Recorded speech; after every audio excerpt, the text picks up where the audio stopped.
Well, it's a pleasure to be here. Thanks for asking me. We had met 6 or 8 months ago. It was last year, and talked about doing this. So it's great that it came together. And thanks you all for turning out. It's very nice to make time and then have people respond and come. So I appreciate your being here very much. My name is Glen Meakem. I founded a company called FreeMarkets. What I will do tonight is and I'm not highly organized. I'm so busy I didn't really have a lot of time to prepare specific notes, but I've done this before. So what I'm going to do, and I've done it before here a number of times, but what I'm going to do is I'm going to tell the story of FreeMarkets briefly. We have till, 6:30? Yeah. So I'm going to briefly tell a little bit about myself and the FreeMarkets story. I will weave in some lessons learned along the way, and then I will think of some other lessons learned that I forgot to tell you, that I should have told you as I went through, and then we'll open it up to questions and answers. So my background quickly. I was born in New York City and grew up just outside New York City in Armonk, New York, which is where IBM is headquartered, north of New York City, about 40 miles north of Manhattan. I went to a combination of private schools and public school. I went to public elementary, private middle, because my parents were unhappy with the quality of the public middle school, and I went back to public high school. I really loved school, and I got into Harvard. So I worked really hard in school and did well, and I got into Harvard. It was a big deal for me because my trajectory was always high. I was always ambitious, but I had a guidance. I like to tell the story to high school students and kids especially. I had a guidance counselor who kind of halfway through my junior year of high school said, Glenn, you thought about applying to Harvard? And I said, no. I never really thought about that. My parents actually went to Cornell, and I'd always sort of dreamed of going to Cornell. And he said, well, I think you can get into Cornell, and I think you might be able to get into Harvard if you apply. And so I said, well, sure. And I went up and saw it. And I think the big lesson learned from that is that, and this is true in life and anything, right? If you don't try, if you don't apply, then the answer is no, you will not make it. So, the only way to succeed is to try. And you may not succeed if you try, but I guarantee if you don't try, you will fail, or you will not achieve that thing. So I fortunately, and I was actually I'm still in touch with that guidance counselor all these years later. He means so much to me. So and that's another lesson in life, I guess, is that I've been very fortunate in that I've had a number of very good mentors along the way, starting with my dad. But I've had many, many mentors through the years, and to this day, I still acquire mentors, and I actually acquire mentees as well. I really enjoy coaching and advising younger people as well, and I have a lot of those mentor and mentee relationships, and I've benefited a lot from that, and I get a lot of benefit from helping others to this day. So. I go to Harvard. I did, one thing that was interesting was I ended up going to Harvard on an ROTC scholarship. So that's a scholarship where you're getting trained to be an officer. In my case, the Army. I did that starting in college because I just had always wanted to try being an Army officer and leading other leading other young people, and the idea of service appealed to me, and I always sort of wanted to try it. And I was up in Boston. It was such an anti-military environment and I'm a contrarian, and so it just made me want to do it even more. So I did it, and I had the scholarship, and I did the training. And when I got out of college, I was in the Army for about 6 months for additional training as a lieutenant in the combat in the Engineer Corps. And then before I actually started, right before graduation, before I started the Army, I actually got a job offer. I'd been looking for jobs in business for after I got out of the Army, and I got a great offer from Kraft General Foods to be in marketing for them. And the reason I approached them and I talked to some other consumer goods companies was I talked to people, and I really wasn't interested in being a consultant at the time. I wasn't interested in being an iBanker. I really wanted to learn how to run a business. And people said, well, you should go into consumer marketing and be a brand manager and learn from that. So that's what I did. And I did that. I ended up doing that for 2.5 years, and I spent. Back then it was called Kraft General Foods, and now they dropped the General Foods a long time ago. Now it's just Kraft Foods. But I learned a lot about marketing. I learned a lot about all the 5 Ps. When I was in business school, we learned about the 5 Ps of marketing. Pricing, position, product, positioning, pricing, promotion, and place, which is the 5th P, which is channels of distribution or place. And I don't know if they still teach the 5 Ps of marketing, but I use that almost every week of my life. That you're thinking about a product or service. What is the product? Is it positioned right for the market? Is it meeting a need? Is it creating value? How is it priced? How is it promoted? Are we using the right channel to sell it? And so I learned a lot about all that kind of marketing stuff pricing and positioning and advertising and branding and all those things. And it was great. I learned a lot. I learned a lot about how you run a budget and how you manage a business. And I learned a lot about how you don't run a company as well, because craft was slow and it was bureaucratic and it was full of people who were happy to get to work at 8:45 and leave by 5:15. And I learned something about myself, which was I am not that kind of guy. I love to work. And I love to work really hard. I have a wife. I've been married almost 20 years. I got 5 kids. I love my family. I enjoy other things too. I have a life, but I love to work. And one thing I've learned along the way is that one of the things you got to do in life is you got to have a profession. You got to have a profession that's also an avocation. You got to love what you do every day. And if you love what you do every day, you'll do it really well, and you'll have a really successful life. And if you hate what you do every day, life is miserable, life stinks, and you won't do very well. So if you hate, and there are moments, I'll get to this other story in a minute, but you got to love what you do, I learned a lot about. So my last year and a half at Kraft was a real struggle because I was so frustrated with the place, but I learned so much about how you don't. If you have a young employee who's doing great and they're making $34,900 a year or something, and you're going to give them a really nice raise. You give them a 12 or 13% raise, and that's great, and they end up making $39,200. Don't do that. Give them the extra $800. Make it around 40. Or you have an employee who's making 99. Don't do that. People, I tell you, the little things people value so much. Rounding up, so that a person can put on their credit. If you have an employee who's supposedly your star 24-year-old and they're making $39.1 thousand a year, every time they go to the bank for a car loan or they fill out a business school application to put what amount of money they're making, they're going to hate you every time they have to write 39.1 or 39.7. They would love you if they got to put 40.0. And that's a basic leadership thing, and nobody at Kraft knew anything about basic leadership. The Army, I learned a lot about great leadership. I learned that, if you're the lieutenant, a combat engineer lieutenant in charge of a group of people building a bridge, and it's 33 degrees, and it's rainy and crappy and cold, and you have a Humvee there with heaters inside of it, right? Guess what? You're the lieutenant. You got 30 guys. They're all working for you. You're the officer. You can do whatever the heck you want to do. You have the authority to sit inside the Humvee and stay nice and warm and toasty. But if you're a leader and you're that kind of leader, I put myself first kind of leader, your people will hate you, and they will get away from you as quickly as they can, and they won't perform very well for you. On the other hand, if you have the authority to be in the warm, toasty Humvee, but instead, and everybody knows that, everybody knows you have the authority. You could, your butt could be dry, right? But instead, you're an out front leader, and you're a servant leader. You put your people first, and you serve them. And you're as cold and as wet and as muddy as everybody else, or if you're, or in as much danger as everybody else. Then what happens is people love you for that. They love you as their leader, and they'll do anything for you. So anyway, I learned that kind of lesson. And believe it or not, the Army and the U.S. military is great at teaching those leadership lessons. And Kraft General Foods was terrible at all that stuff. So that was a great thing. So, here by age 24, 25, I decided I wanted to apply to business school. I really liked business, and I applied to Harvard and got in. But I'd also had these 2 experiences. I'd been in the Army, and I realized, the idea of serving the country was important to me. The idea that people, I was even though it's funny, my background is very humble. My grandfather was an orphan and really came out of poverty, but he did fairly well, was sort of a middle manager guy in a major corporation. My dad went to Cornell, as I mentioned, and did very well in business, was a senior executive, not a wealthy person, but a guy who did very well. And I came from a nice background. My parents were able to afford, some private school and everything else. And I had this idea that, people who have something, the idea is to those to whom much is given, much is expected. I kind of like this idea of service. So, that everybody should bear a little burden, everybody should serve and help. And so I like the military for that idea. But I also realized that the military was this huge bureaucratic organization too. And as great as they were in teaching young leaders these great leadership principles, it wasn't a bureaucracy I wanted to be part of for my whole career. And also, I like to make money. I'm ambitious. And, making a government salary just wasn't going to do it for me.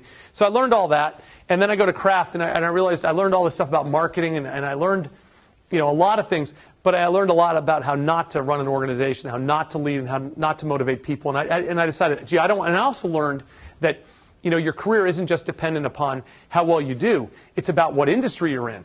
If you're in a flat growth, nothing growth business like food, your upside is very limited, both in financial upside and also your career upside. It's not going to move very fast. I mean, young people are senior level executives. Young people in their late 20s and early 30s are senior level executives in high growth industries where there's all this growth, and where are the people? Where do we find the people to staff the whole new divisions we're creating and that are the blossoming of the company?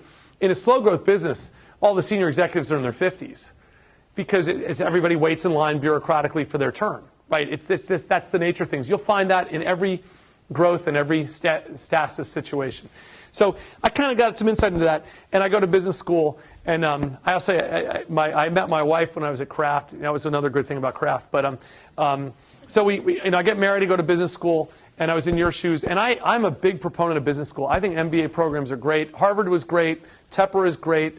There's a curriculum out there that you just don't, a practical economics curriculum about leadership, about organizational behavior, about microeconomics, about the economics of running a business, about marketing, about strategy, business strategy. No one else learns about, the sort of Michael Porter stuff, the 5 forces, and then all the Clay Christensen stuff about creative destruction and all the downstream stuff. People don't learn that who don't have MBAs. And it changes your whole way of thinking about the world and about business and about society and about government and about public policy. And the people who've never had that training it's like a blank in their education. So I'm a big proponent of the MBA curriculum, of MBA programs. I had a great time. I learned a lot. And I'm ambitious. And when I went to Harvard thinking I would try to find an entrepreneurial idea. And part of my deal was back, as a kid growing up, I didn't have a lot of, I worked for a lot of people in different jobs, but I always had my own business. I had a lawn cutting business.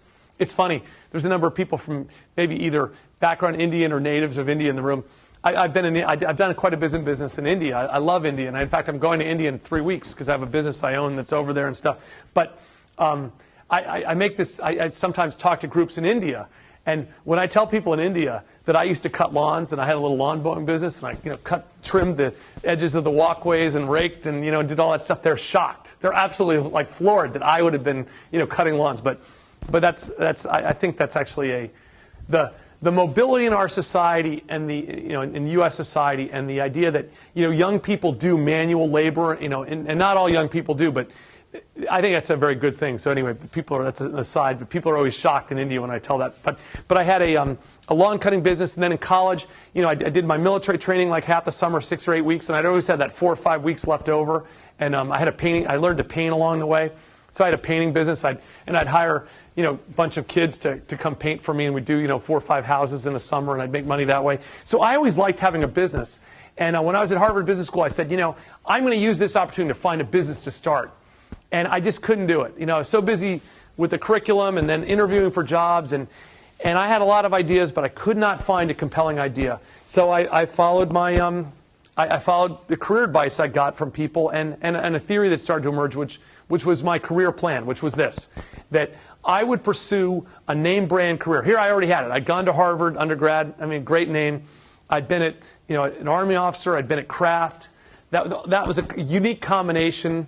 I'd been back to Harvard Business School. I had this great kind of name brand career going. So I said, I will pursue a name brand career at the best institutions unless, and I'll just do that career unless I find my entrepreneurial idea. And the test was high.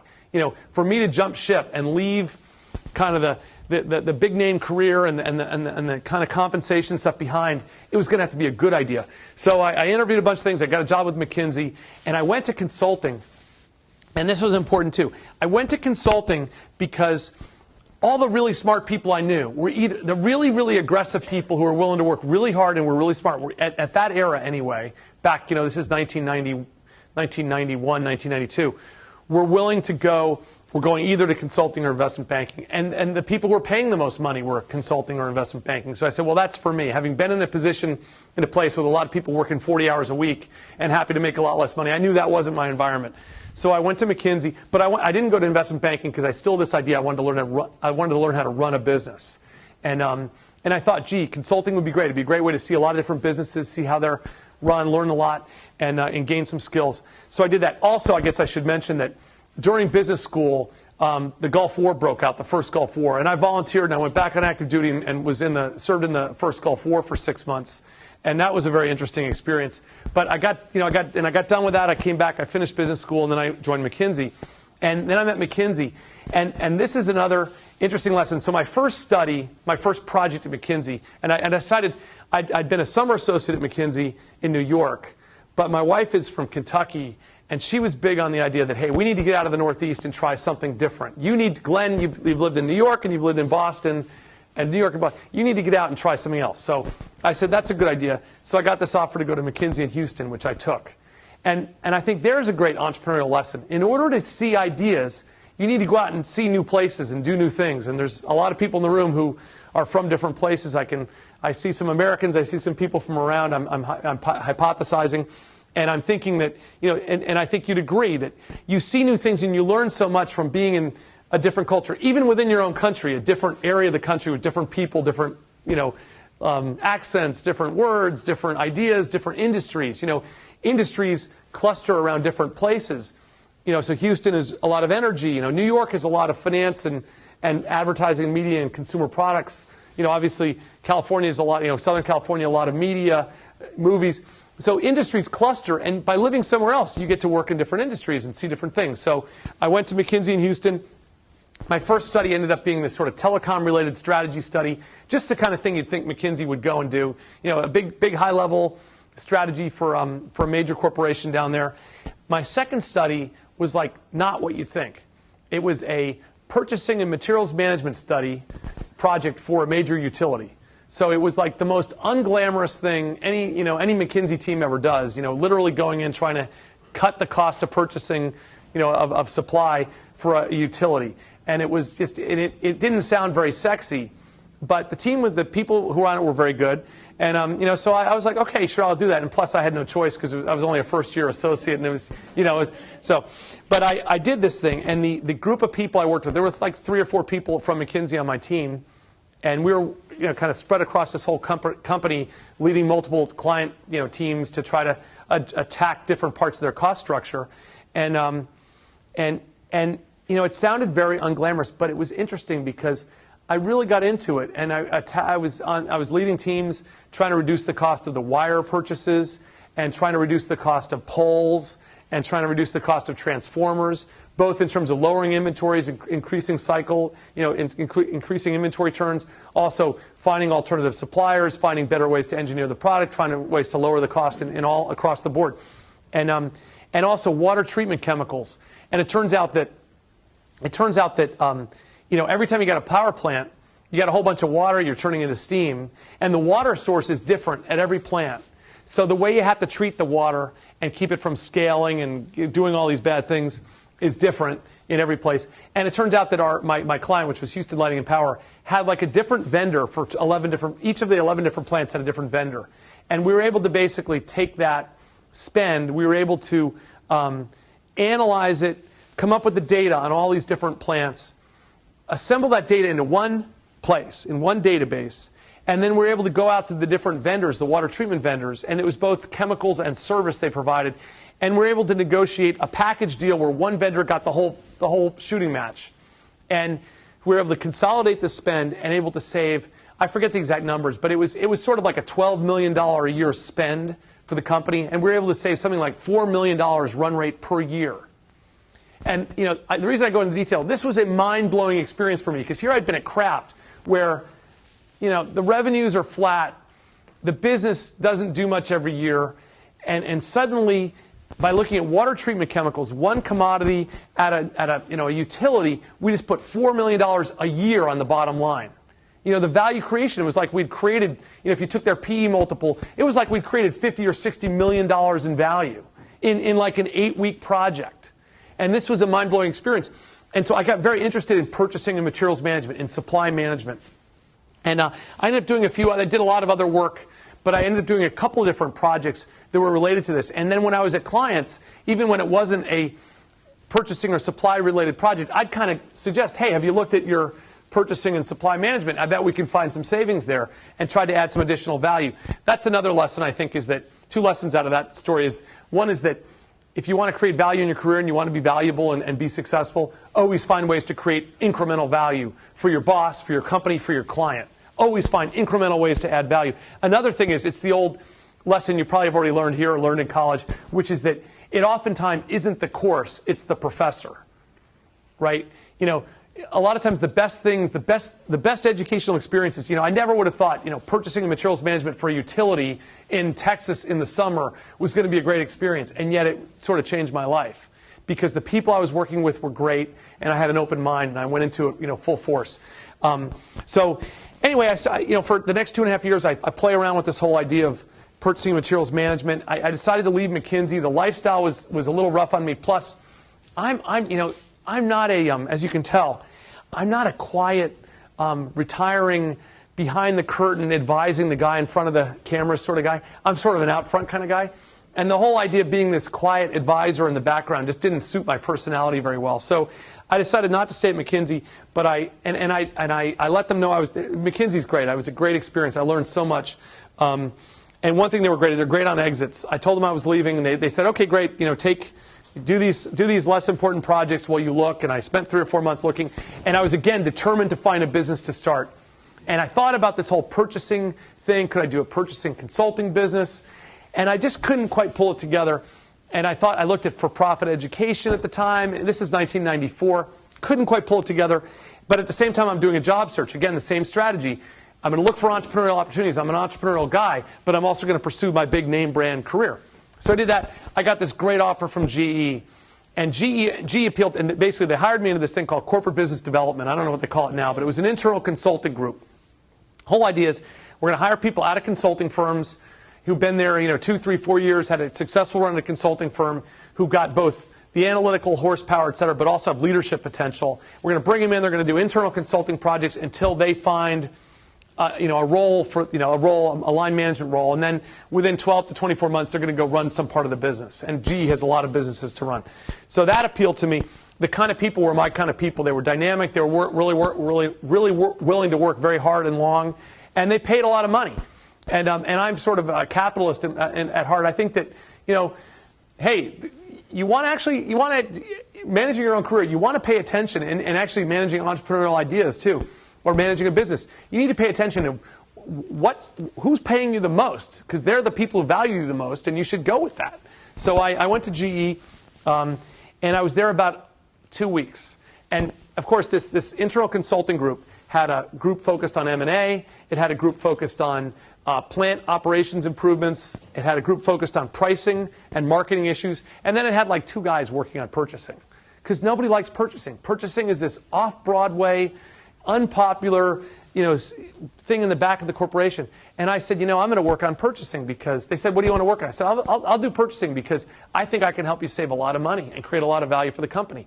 So I'm there a couple weeks, and I'm looking at the way GE is sourcing. And I learned something very quickly. GE agreed with my experience from McKinsey, which was that in the 80s, American business went out to copy the Japanese manufacturing approach. And a lot of that, and a lot of the idea was vertical, not vertical integration within the company, but it was sort of integration across, supplier to buyer integration. You'd choose your supplier, you'd co-locate them on your site, you'd kind of dub them as your supplier you're going to work with forever, and they'd be your partner. And then you're going to manage that relationship very closely and tightly. And that was kind of the model. And a lot of companies, American companies, did that in the 1980s.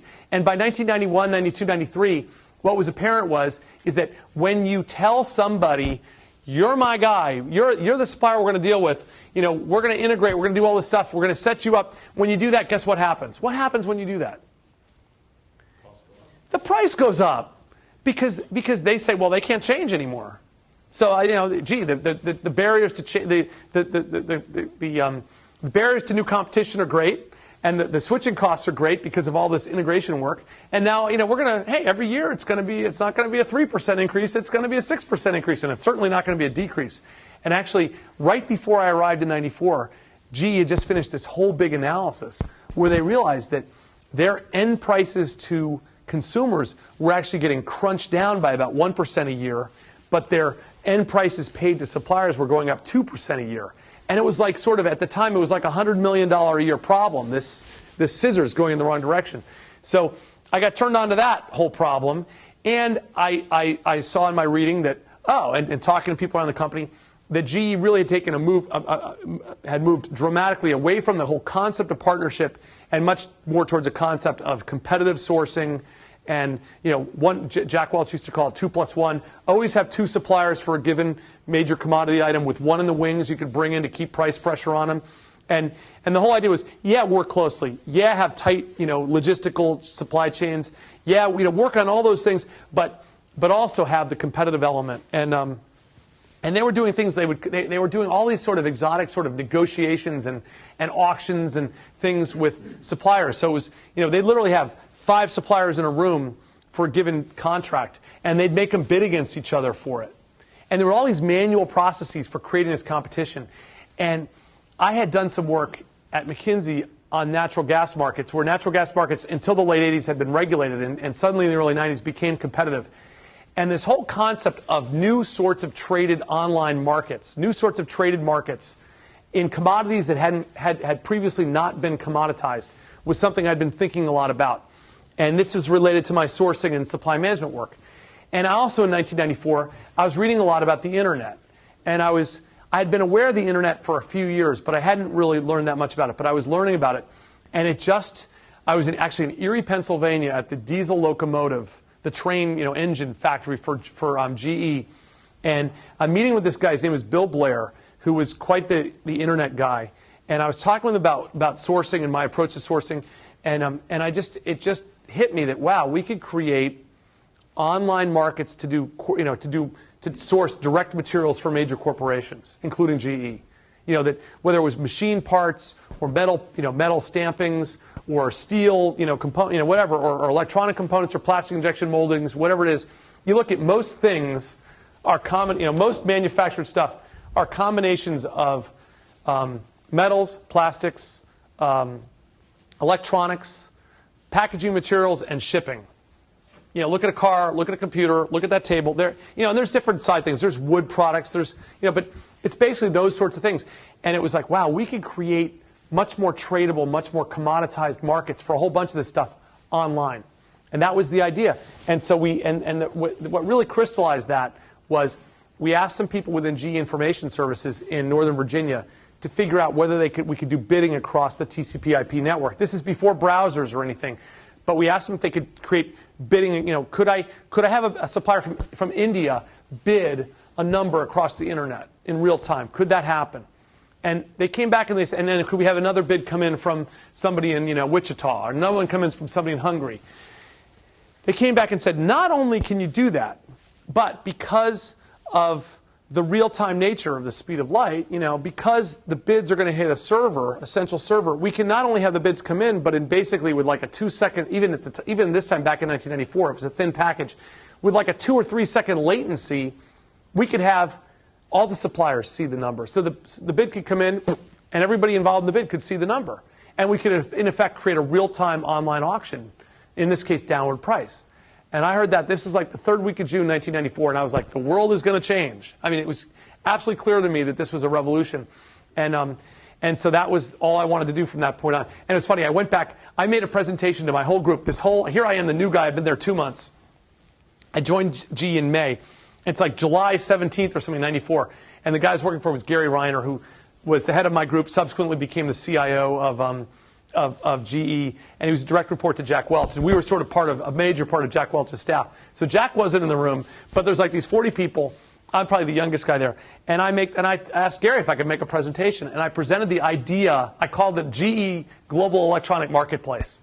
And I presented this idea, and they just were like, what? Who the hell is this guy? And what is he talking about? Because I said, listen, we're going to change the way GE sources. We're going to change the way the world. And they just were so blown away. So, but I worked on that idea, and I worked on that idea for about 6 more months within GE. And in December of '94, after doing some experimentation and creating some trial software and doing some early experiments, I put a business plan on the table to the GE management, and this was to Gary. It was one level below Jack, but it was Gary and then a woman named Helene Runtag who ran GE Information Services. I said, here's the business. It's new, it's different, it's not EDI. They had an EDI business at the time. It wasn't EDI, but it was basically using the software to automate sourcing in a new way and helping GE divisions and companies outside to change the way they do sourcing. And basically, their reaction was this: great idea, Glenn, you're a great guy, but how come this isn't a $100 million business in the first year? And I said, well, because it's new, it takes time. We got to, I'm sort of a big picture. The way my brain works, I'm sort of balanced, right brain and left brain. I'm a big picture strategy guy, but I'm also very, very practical. And I was just at a board meeting right now where I was basically whacking my CEO around because it was like, what are the detailed implementation steps? Okay, great vision. What are the detailed implementation steps we need to take to get from here to there? And I presented a lot of detailed implementation steps to Gary and Helene, and I was like, listen, there's no way it can be a $100 million business in the first year. And their reaction was, listen, GE is a huge company. At the time, they were $75 billion in revenue, and now it's, I don't know, whatever it is, $140 billion.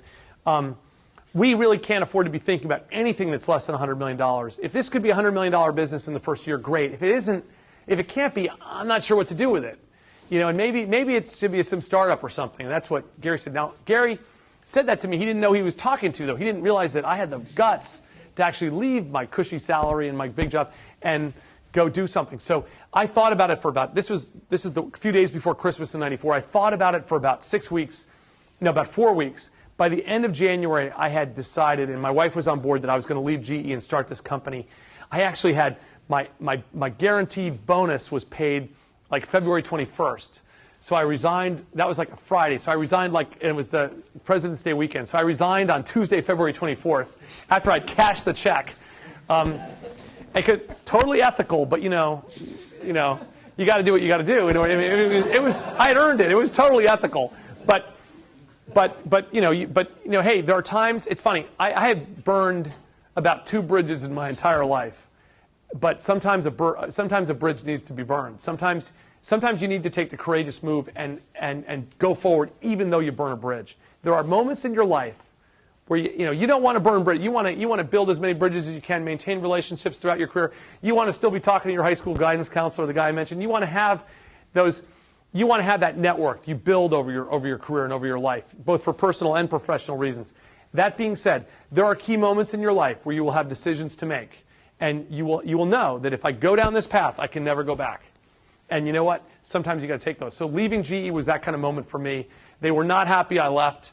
It was not a pleasant experience leaving. I won't tell you the whole story. We're running out of time. But I left. And then I persuaded a guy named Sam. Sam Kinney was a guy I met here in Pittsburgh, actually. He was a McKinsey consultant in the Pittsburgh office who I'd met at a training program a couple years before in London. And this guy and I just clicked. His skill set and my skill set fit very well together. Here's another lesson learned. There is nobody who's got the full skill set. Who's got all the leadership and motivational capability, all the sales capability, all the financial quantitative analysis capability, all the software engineering capability, all the plant operations capability. There is nobody who has the complete set of skills to run a business or to grow a significant idea. So what's key is it's key to bring together a group of people who've got complementary skills. And I like to think about it. Who's familiar with the Hindu Kush? I've never been there, but if you but I can imagine. I've seen these photos, and different documentaries. I can imagine myself standing in Kabul, Afghanistan, looking up at the Hindu Kush. And the reason I love the Hindu Kush is it is one of the most solid mountain ranges in the world. Right? It doesn't go like this. It's not like the Alps even. Kind of is up and down. The Hindu Kush is like. The lowest point is the Khyber Pass between Pakistan and Afghanistan. And the Khyber Pass, I think, is at 12,500 feet. There is no way over that pass. That's why today it's so easy to hide in the Hindu Kush on one side of the border or the other, right? This is an important place on the globe. But that's what you want. When you create your management team, you want to create the Hindu Kush. You want to have boom, there's no weaknesses, but no one person's like that. So here's my mountain range. You want to take somebody else's mountain range and paste it in there, and you want to create no passes. You want to have no weakness on the team. And so Sam and I fit together very well. I got Sam to join me in early 1995. We wrote a great business plan. The business plan we wrote said we'd be $100 million in revenue within 5 years.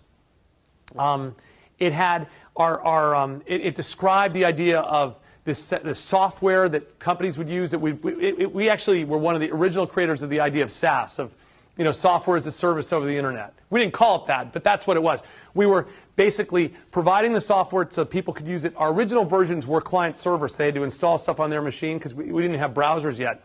Within a few years, we were totally browser-based, and all people had to do is hit our site and with their password and log in, and boom, just like Salesforce.com or any other SaaS offering today.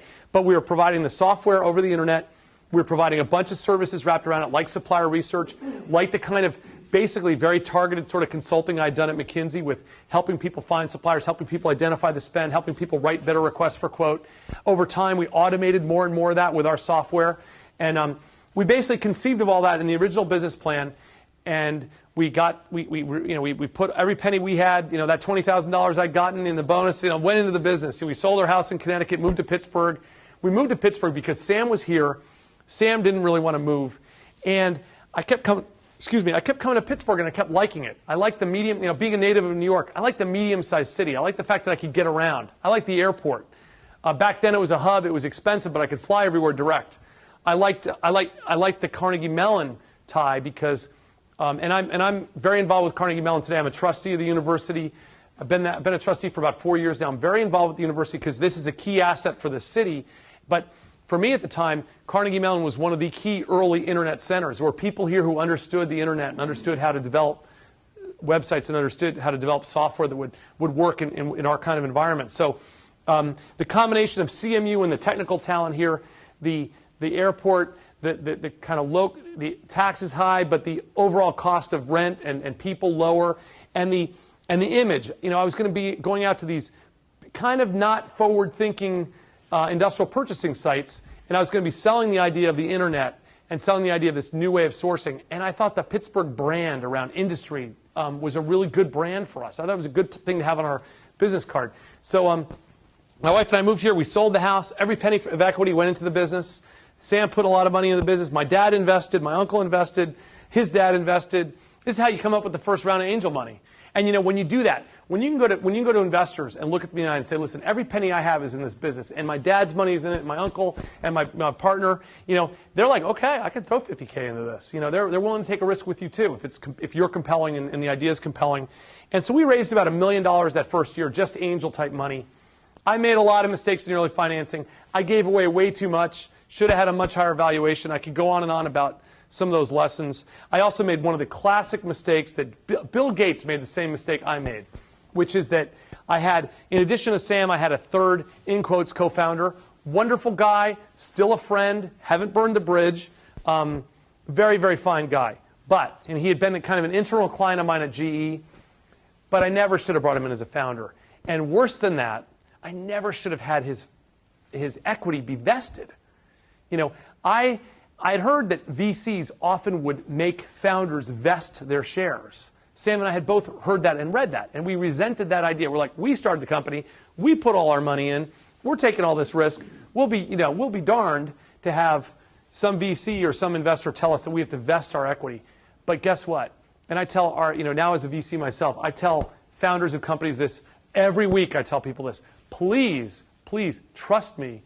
We're going to vest. We'll let you have, we'll fund your company. We'll let you have 30%. We'll say you're the lead founder. Okay, fine, 30%, and your other co-founder 30% or even 50% sometimes. I'll go that far. Will be fully yours. But doggone it, let's vest the rest and let's do you and the whole team because you don't know who's not going to work out. You might all be three merry fellow friends from Tepper and think you're going to start a business together. But guess what? I guarantee one of you isn't really going to work out. And then what do?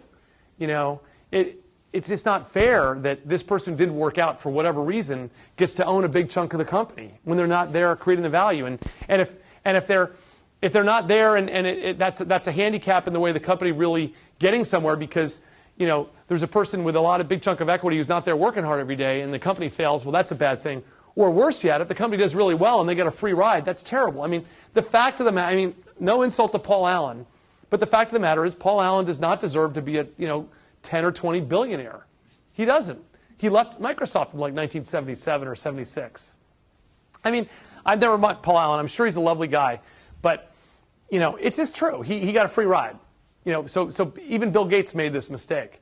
But I had an early partner who just, had a huge chunk, not more than me, fortunately, but a huge chunk that he never should have got. And then as part of his separation deal, we agreed to try to buy him out. So for years, I was like, every time I had a little bit of spare money on my credit card, I'd buy more shares from him.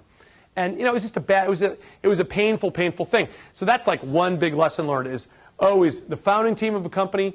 And hey, 3-year vesting doesn't need to be 5 years, 2 or 3 year vesting, because we know within 12 months we know who's going to be effective and who isn't going to be effective. But that's another story. But we got the business off the ground that first year.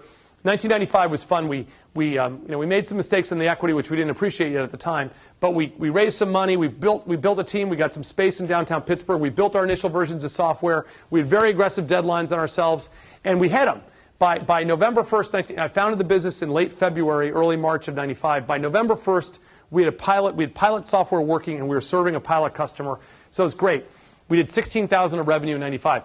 96 got very, very tough because every time we do a project and let's say we use our software and with the services around it, they'd save a lot of money. And we thought that this thing would sell like hotcakes, but it took enormous oomph to get people to change their way of thinking. And the more money, and sometimes we go into a corporation, the more money we save them, the more of a threat we were. And the more the purchasing people didn't want anything to do with us. Because if we're saving 30, like remember my water treatment chemical examples, $12 million spend, save $4 million. Guess what? There's some people who are happy about that. There's a lot of people who are very unhappy about that because they look bad. And so that was the dynamic we were facing with FreeMarkets is we were saving corporations on average like 20%.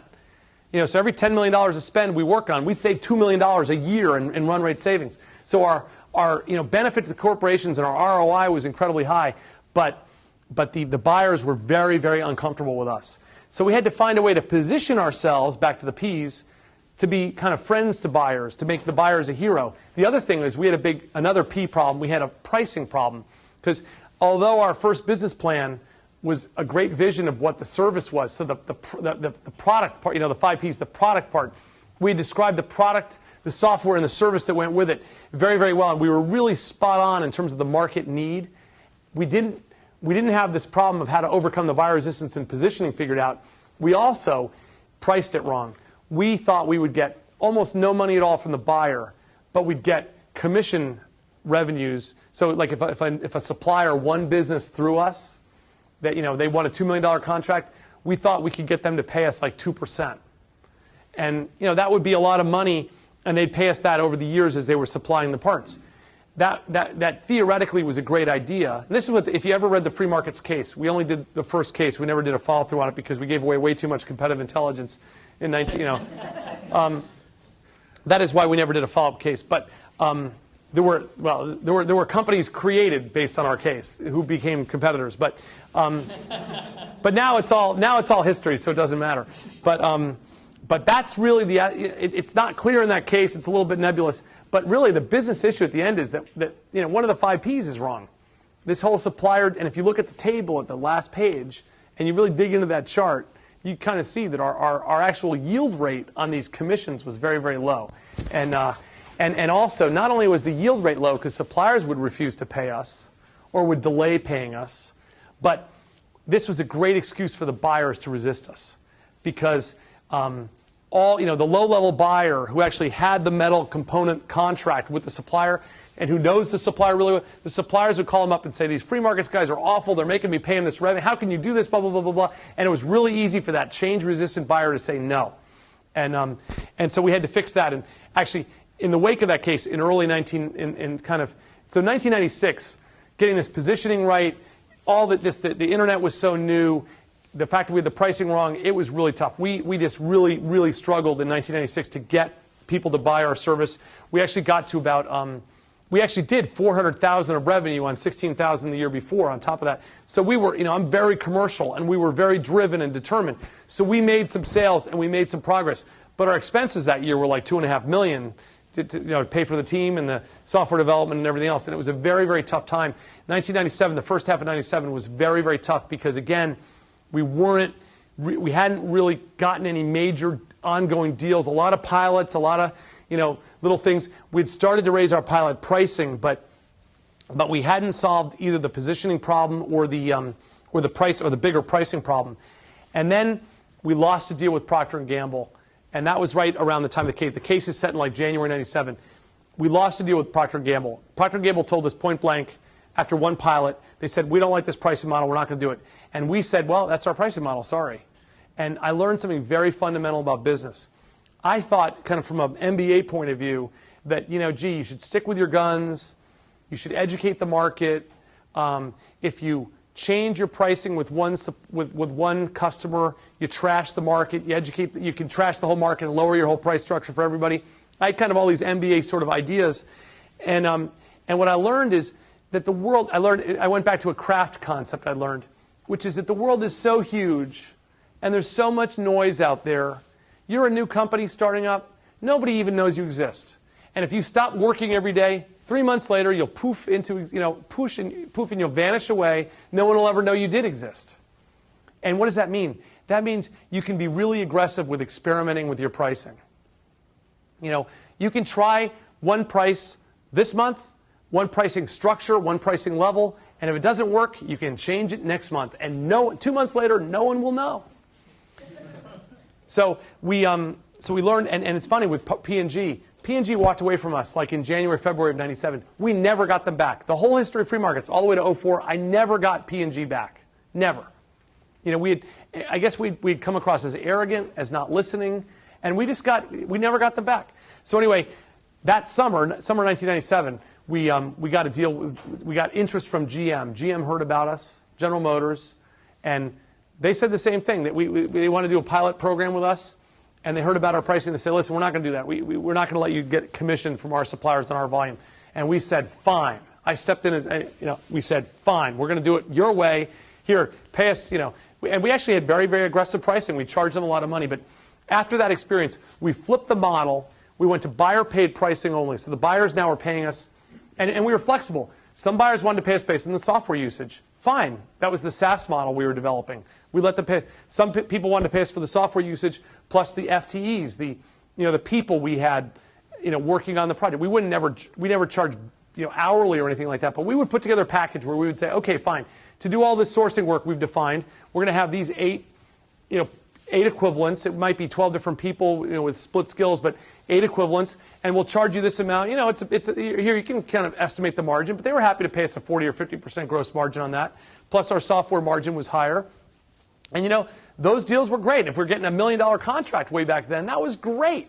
And then other buyers were happy to say, okay, bid out. You'll help us to source $100 million worth of spend, and we'll pay you 2%. We, the buyer, will pay you 2% of that in year one. There's no annuity going out years and years and years on that volume, but we'll pay you $2 million this year to help us source $100 million. We do this. We know the kind of math. We know the kind of personnel it takes. We know the kind of usage. Fine. And so basically we got very flexible, and we started listening to clients and adjusted the way we did business, and we started to come up with standard models. But it's funny, over the history of our company, almost 10 years, the pricing model actually shifted over time. And that was okay. We learned that was okay in business, to let the pricing model evolve. The quality of service we were hugely concerned about quality, both the quality of the software, the quality of the service experience, the quality of our people. I'm a huge proponent of kind of ethics in business. I'm all about, and I have 4 things. It's like to have people respect you, your own employees respect you, and your customers respect you, and your suppliers respect you. Number 1, you got to be honest. And very few people are scrupulously honest in business. And when you are, people really appreciate it. But, and here's the chief area of honesty, is performance. What's your name? Arash. So Arash, I don't think your performance has really been that great this quarter. And I think you really need to improve on, on your efforts. Your writing isn't really up to speed, and you were a little short with a client last week, and blah blah blah blah. I think you're very good. I think you've got a lot of strengths, but you've really got to improve. I don't mean to pick on you, Arash, but the point I'm making is this: is that businesses, and I think American business and global business has gotten a lot better on this. In the days of the old, kind of careers in one business, it was a different world where people, lifetime employment and stuff. I don't think there was ever an honest review in a lifetime employment situation. How could you tell somebody who you had a lifetime employment deal with that they weren't performing well? How could you possibly be honest?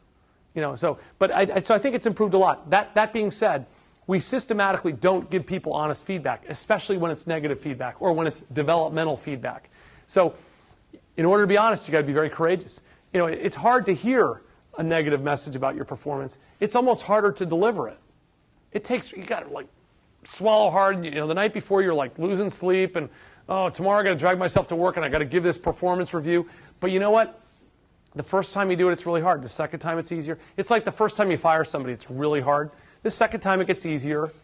By the 50th time, you sort of start to feel like they deserve it. You know, they haven't been performing. You know, this person's stealing money. I'm paying them all this money, and they're not performing, and they're hurting my business. And God, get out of here. You know, I'm sorry, I don't mean to.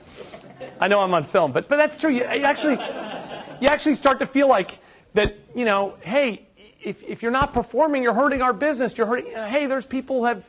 You know, we all depend on this thing. You know, don't hurt it.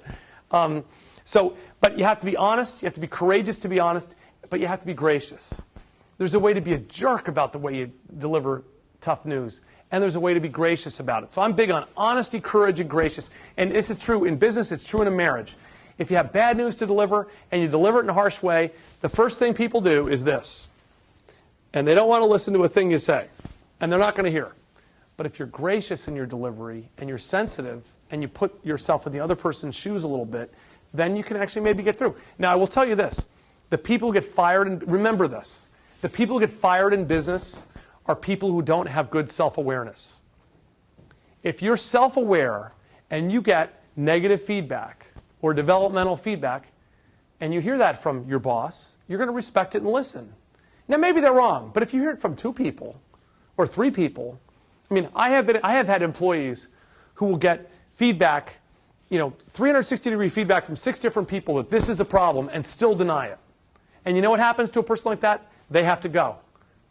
I've had other people who've gotten feedback. A great story, a free market story, was a guy we probably hired in, now remember this timeline, we went public in 1999.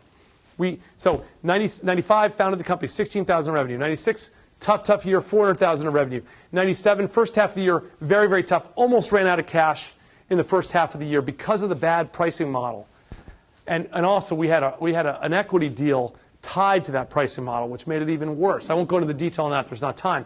But middle of 1997, we get a great deal with United Technologies Corporation. We get a great deal with General Motors, and we get a deal with Westinghouse Nuclear. It was much smaller, but it was a good deal with Westinghouse Nuclear here in Pittsburgh. And suddenly, the business is taking off.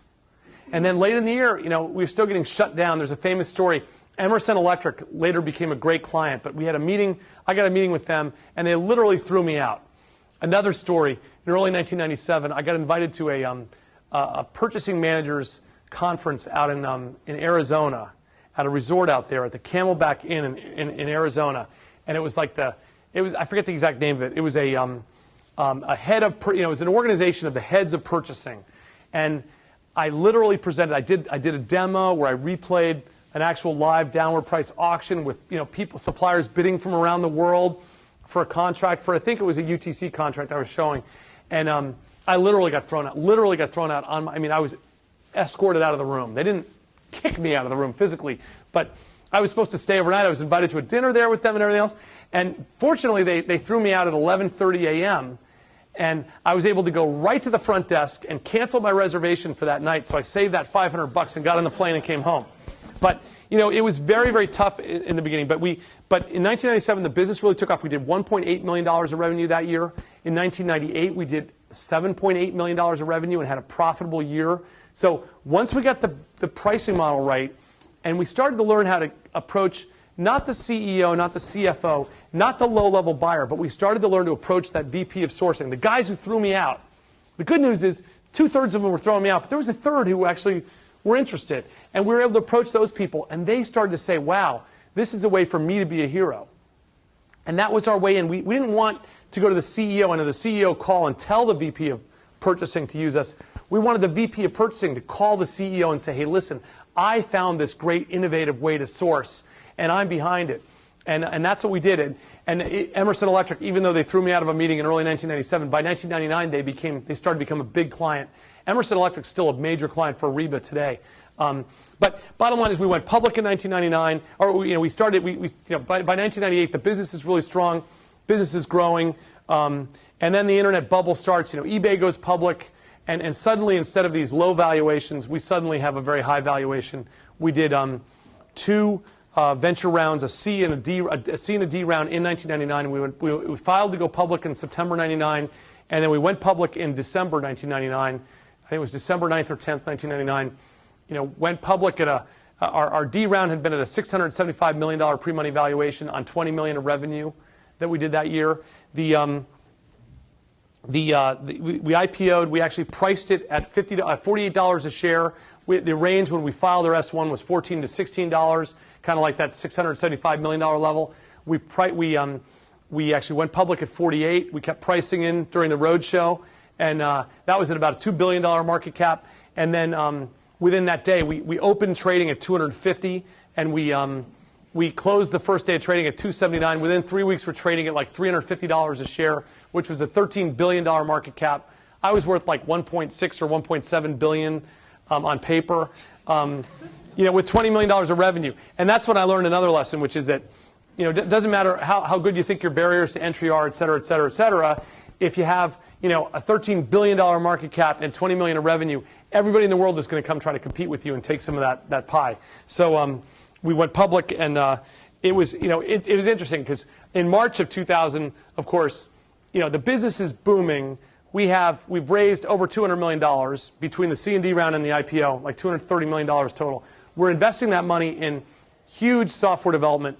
Plus, we're investing it in global expansion because all of our clients are these global companies. They wanted us everywhere in the world. And then we're selling to other, we're selling to multinationals. We're selling to, Chinese-based companies. We serve Huawei. Singapore Technologies Engineering became a major customer. So we had big customers in Europe, big customers in Asia. We did a great job. In India, we had big customers, Tata Motors, Compton Greaves, a number of different Indian companies. And the business really, really took off. But it was interesting because even though the business was going vertical in terms of revenue and growth, I know people got to go. They got to go. Even though the business is booming, I'll finish real quick. The market crashed, and of course the value of the stock was way, way down. And then the denouement of the story is kind of managing a business that boomed almost to the $200 million level. And I think we did a lot of the right things doing that. But then, even though it had grown so much, it was worth a lot less. And then struggling with how do you keep people motivated and stuff, even when their equity isn't worth as much. So, and then we finally, once the company kind of leveled off, we're back in that General Foods, Kraft General Foods situation where we have a stable, mature business. And we matured between 99 and 03. We matured very fast, and so we basically decided to sell the business in 03. We actually sold it in 04. And then I got involved in venture capital later. But I'm sorry I took up all the time. It wasn't that brief. I hope you enjoyed it. Sorry I didn't get to ask questions. I am going to dinner with people if you want to ask questions. Thank you. Thanks.